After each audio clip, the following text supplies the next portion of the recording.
Chers amis, je suis désolé de m'introduire dans ce programme, mais c'est la seule façon pour moi de m'exprimer. L'heure est grave, et j'ai des choses à vous dire.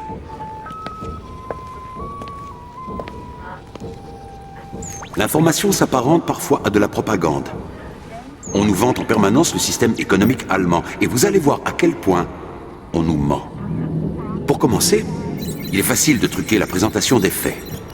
Par exemple, on fait mentir un graphique en jouant sur l'axe vertical.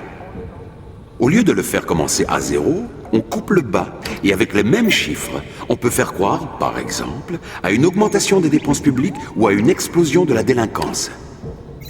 Plus grave encore, en écrasant le graphique, on peut donner l'impression d'une augmentation importante du nombre des fonctionnaires. Revenons maintenant au merveilleux modèle allemand. Suivez bien, c'est important. La richesse moyenne d'un pays est l'ensemble de la richesse divisée par le nombre d'habitants. Ainsi, par habitant, l'Allemagne est un pays très riche. On nous le répète sans cesse. Mais la richesse n'est pas distribuée équitablement. C'est pourquoi on oublie systématiquement de nous parler du niveau médian. C'est simple.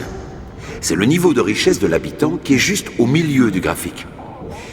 S'il y a 100 habitants dans un pays, il est le 50e. Il y a à ses côtés autant de personnes plus pauvres que de personnes plus riches que lui. C'est un excellent indicateur. Or, on voit que cet Allemand médian est le plus pauvre d'Europe. Cela veut dire que toute la richesse du pays est concentrée dans les mains d'une minorité. Cet Allemand médian est plus pauvre que le Grec médian. Quant au Français médian, il est moins riche que l'Espagnol médian. Un comble qui va à l'encontre de tout ce qu'on nous affirme. Les inégalités et la mauvaise distribution des richesses, voilà ce que révèle ce médian tellement tabou.